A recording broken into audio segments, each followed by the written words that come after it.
नमस्कार दोस्तों, कैसे हैं आप सब। उम्मीद करते हैं कि आप सब मस्त होंगे और आप सभी का स्वागत करते हैं आपके अपने चैनल NH स्टडी संग्रह पर। तो दोस्तों, आप लोग बताइएगा कि आप लोग ठीक है ना। चलिए, उम्मीद तो करते हैं कि आप सब ठीक होंगे, पढ़ने में भी एकदम मस्त होंगे। तो आज की वीडियो में आपको पता चल ही गया होगा थंबनेल देख करके कि चैप्टर नंबर 4 अर्धनारीश्वर जो है रामधारी सिंह दिनकर जी लिखे हैं। ठीक है, इसका ऑब्जेक्टिव क्वेश्चन को देखेंगे चैप्टर बाय हम लोग ऑब्जेक्टिव क्वेश्चन को देखते आ रहे हैं। तो हमारा चौथा नंबर तक पहुंच चुके हैं अभी, और चौथा नंबर चैप्टर का ऑब्जेक्टिव क्वेश्चन को देखेंगे। तो सबसे पहले बताइए कि अर्धनारीश्वर को किसने लिखा है। तो याद रखिएगा, अर्धनारीश्वर लिखने वाला कौन है, तो रामधारी सिंह दिनकर जी। कौन है, तो रामधारी सिंह दिनकर। ठीक है, और इनका जन्म बता दीजिए। ठीक है, कुछ जान लेते हैं, उसके बाद जाकर के हम ऑब्जेक्टिव क्वेश्चन करेंगे। ठीक है, जन्म बताइए। तो याद रखिएगा, इनका जन्म हुआ था 23 सितंबर।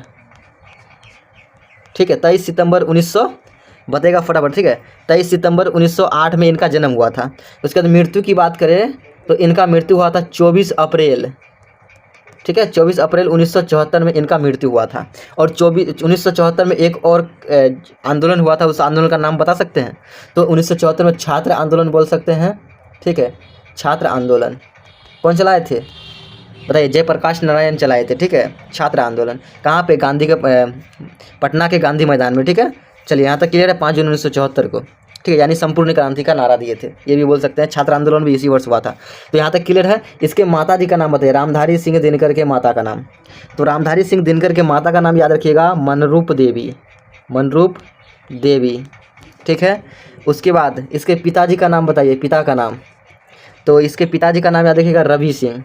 रवि सिंह। और इसके पत्नी का नाम बताइए, पत्नी का नाम। पत्नी का नाम है श्यामवती देवी। ठीक है, श्यामवती देवी इनकी पत्नी का नाम था। ठीक है, क्लियर यहाँ तक। श्यामवती इनके पत्नी का नाम था, यहाँ तक क्लियर है। चलिए, तो चलिए ऑब्जेक्टिव क्वेश्चन को और देखते हैं। ठीक है, देखिए यहाँ पर दिया गया है। देखिए, लेखक कौन है, लेखक रामधारी सिंह दिनकर जी हैं। जन्म 23 सितंबर 1908 में, मृत्यु 24 अप्रैल 1974 में। ठीक है, यहाँ तक क्लियर है।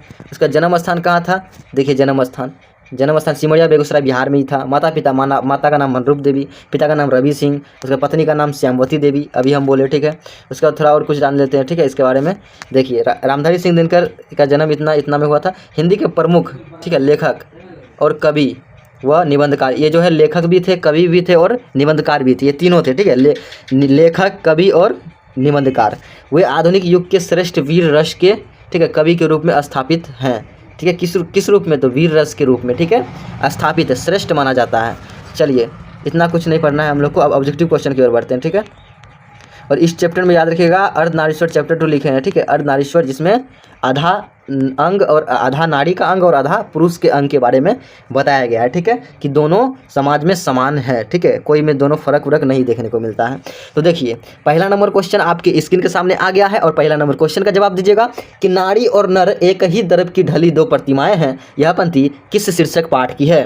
तो याद रखिएगा, पहला नंबर क्वेश्चन का सही जवाब हो जाएगा अर्धनारीश्वर। जब भी नर और नारी की बात हो जाए तो वहाँ आ जाएगा अर्धनारीश्वर। ऑप्शन नंबर सी इसका करेक्ट आंसर हो जाएगा। उसका सिपाही की माँ कौन रखे हैं, मोहन राकेश। कौन लिखे हैं, मोहन राकेश लिखे हैं। ठीक है, उसके बाद प्रकृत और समाज नामवर सिंह। और ओ सदानीरा को किसने लिखे बताइएगा, तो ओ सदानीरा को लिखने वाला है, बताइएगा कमेंट में। ठीक है, याद नहीं आ रहा, ओ सदानीरा बताइएगा, ओ सदानीरा का। ठीक है, याद आ जाएगा तो हम बता देंगे। ठीक है, राकेश शर्मा ना, थोड़ा देख लीजिएगा। ठीक है, ऑप्शन सी इसका सही है। इसका देखिए, दूसरा नंबर क्वेश्चन देखिए कि दिनकर जी को कि निम्न में से कौन सा पुरस्कार दिया गया था। तो दिनकर जी को याद रखिएगा पद्म विभूषण।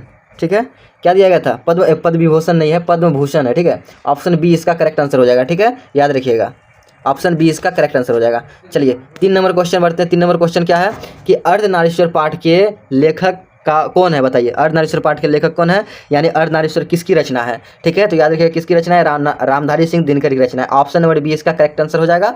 ऑप्शन बी सही जवाब है। ठीक है, उसका देखिए, रामधारी सिंह दिनकर के रचना कौन सी है। तो रामधारी सिंह दिनकर की रचना इनमें से कौन सा है, तो याद रखिएगा कौन सा है, उसने कहा था तो किसका, चंद्रशेखर शर्मा गुलेरी का। जूठन किसका है, जूठन याद रखिएगा, जूठन किसका है, तो याद रखिएगा जूठन ओम प्रकाश वाल्मीकि का है, तिरज की क्या है, उदय प्रकाश का, और अर्धनारीश्वर रामधारी सिंह दिनकर। ऑप्शन नंबर जो है इसका क्या हो जाएगा, डी करेक्ट आंसर हो जाएगा। ठीक है, चलिए 5वां नंबर क्वेश्चन का जवाब दीजिएगा कि दिनकर जी का जन्म बिहार के किस जिले में हुआ था।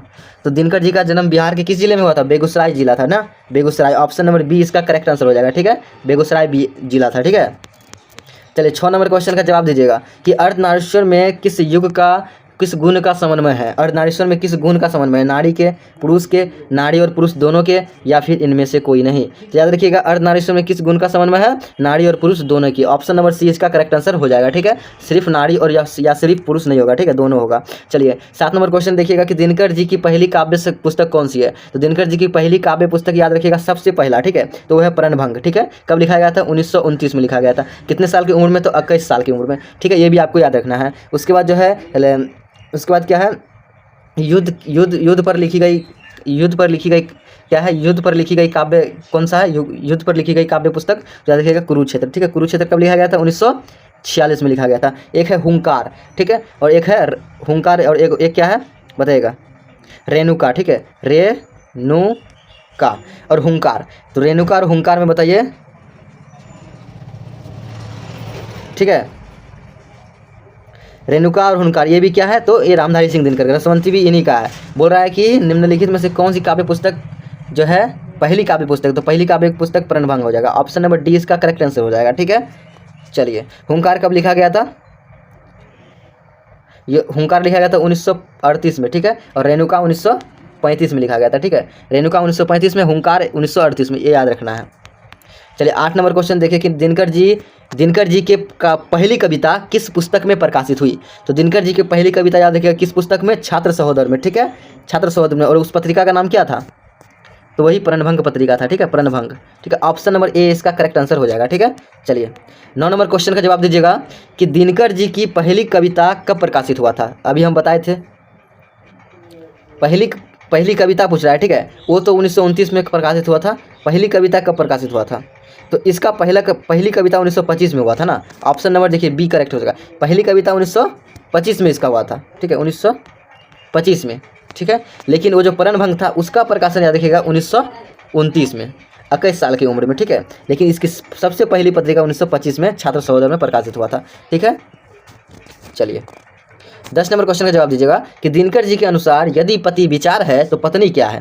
तो दिनकर जी के अनुसार, यानी इस कविता अर्धनारीश्वर कविता के अनुसार, अगर पति अगर विचार है तो पत्नी क्या होगा, तो भावना होगी ना। ऑप्शन नंबर सी इसका करेक्ट आंसर हो जाएगा। ठीक है, 11 नंबर क्वेश्चन का जवाब दीजिएगा कि बुद्ध और महावीर ने नारियों को कौन सा अधिकार दिया। तो बुद्ध और महावीर ने नारियों का कौन सा अधिकार दिया था, तो संन्यास लेने का नहीं। ठीक है, पति का तो या गलत, इनमें से कोई नहीं। ऑप्शन नंबर बी इसका करेक्ट आंसर हो जाएगा, भिक्षुणी होने का अधिकार दिया था। ठीक है, चलिए उसके बाद क्या है, 12 नंबर क्वेश्चन देखिए।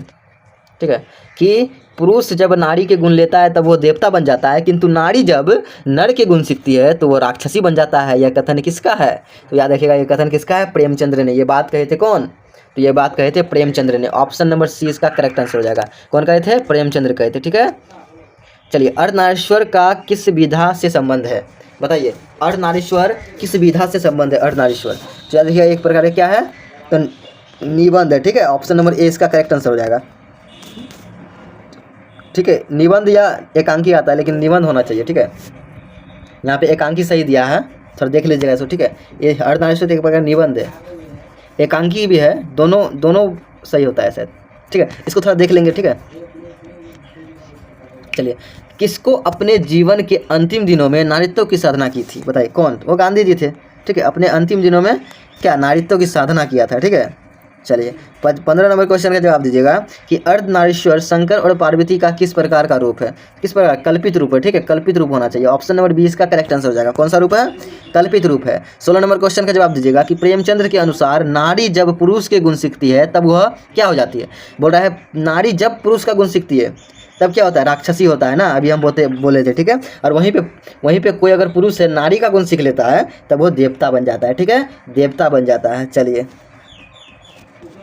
17 नंबर क्वेश्चन का जवाब दीजिएगा कि निम्नलिखित में से कौन सी रचना दिनकर जी की नहीं है। तो याद रखिएगा उर्वशी है, और उर्वशी पर जो है ज्ञानपीठ पुरस्कार मिला था। ठीक है, और इसका ट्रिक क्या है, जब आदमी को ज्ञान मिलता है ना तो ऊपर उड़ने लगता है, उड़ना है, तो उर्वशी याद रखिएगा। ठीक है, चलिए उसके बाद क्या है, रश्मि थी, रश्मिरथी जूठन, उसके बाद है कुरुक्षेत्र। तो इनमें से कौन नहीं है? तो याद रखिएगा जूठन नहीं है। तो जूठन किसका है बताइएगा? जूठन किसका है? ओम प्रकाश वाल्मीकि का है। तो जूठन कैसे होगा? नहीं होगा ना। चलिए यही सही हो जाएगा, ऑप्शन नंबर सी। चलिए 18 नंबर क्वेश्चन का जवाब दीजिएगा। निम्नलिखित में से कौन सी रचना दिनकर जी की है?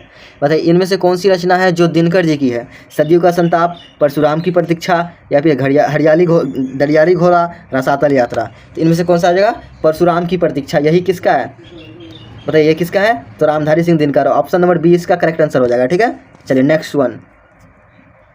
19 नंबर क्वेश्चन का जवाब दीजिएगा कि दिनकर को किस कृति पर भारतीय ज्ञानपीठ पुरस्कार प्राप्त हुआ? तो दिनकर को किस कृति पर ज्ञानपीठ पुरस्कार अभी हम बताए थे। ठीक है, जब आदमी को ज्ञान मिलता है तो उड़ने लगता है, यानी उब्रसी। ठीक है, ऑप्शन नंबर बी इसका करेक्ट आंसर हो जाएगा। ठीक है, इसी पर जो है ज्ञानपीठ पुरस्कार मिला था। ठीक है, चलिए 20 नंबर क्वेश्चन का जवाब दीजिएगा कि युद्ध और शांति की समस्या पर लिखी गई काव्य कृति कौन है? तो युद्ध और शांति पर लिखा गया कुरुक्षेत्र। ठीक है, कब लिखा गया था? 1946 में लिखा गया था। ठीक है, याद रखिएगा। चलिए उसके बाद ये भी है, नीलकुसुम भी इसी का है, रश्मिरथी भी इसी का है। ठीक है, याद रखना है। चलिए 21 नंबर क्वेश्चन का जवाब दीजिएगा कि अर्धनारीश्वर कल्पित रूप है किसका? तो शिव और पार्वती का। ठीक है, शिव और पार्वती का। ऑप्शन नंबर ए इसका करेक्ट आंसर हो जाएगा। ठीक है, चलिए गंधारी थी, बताइए कौन थी गंधारी? तो गंधारी याद रखिए दुर्योधन की माँ थी। ऑप्शन नंबर ए इसका करेक्ट आंसर हो जाएगा। कौन थी? दुर्योधन की माँ थी। ठीक है, चलिए 23 नंबर क्वेश्चन का जवाब दीजिएगा कि प्रेमचंद्र थे, बताइए क्या थे? बताइएगा प्रेमचंद्र क्या थे? प्रेमचंद्र एक क्या थे? कथाकार थे ना। चलिए प्रेमचंद्र एक पूरा क्या था? कथाकार थे। याद रखिएगा क्या थे? कथाकार। ऑप्शन नंबर बी इसका करेक्ट आंसर हो जाएगा। दिनकर का जन्म कब हुआ था? तो दिनकर का जन्म कब हुआ था? 23 सितंबर 1908 को। देखिए 23 सितंबर 1908 में हुआ था। ठीक है, और मृत्यु 24 अप्रैल 1974 में हुआ था। ठीक है, यहाँ कौन आ जाएगा? ऑप्शन नंबर ए इसका करेक्ट आंसर हो जाएगा। ठीक है, चलिए 25 नंबर क्वेश्चन है कि दिनकर किस युग के कवि हैं? तो दिनकर याद रखिए किस युग के? छायावत्तरवाद युग के ना। ऑप्शन नंबर सी इसका करेक्ट आंसर हो जाएगा। ठीक है, भारतेंदु युग के कौन है? तो बालकृष्ण भट्ट है। ठीक है, छायावादी के कौन है बताइएगा? छायावादी का याद रखिएगा कौन है? तो छायावादी का याद रखिएगा जयशंकर प्रसाद है। ठीक है, जयशंकर प्रसाद है।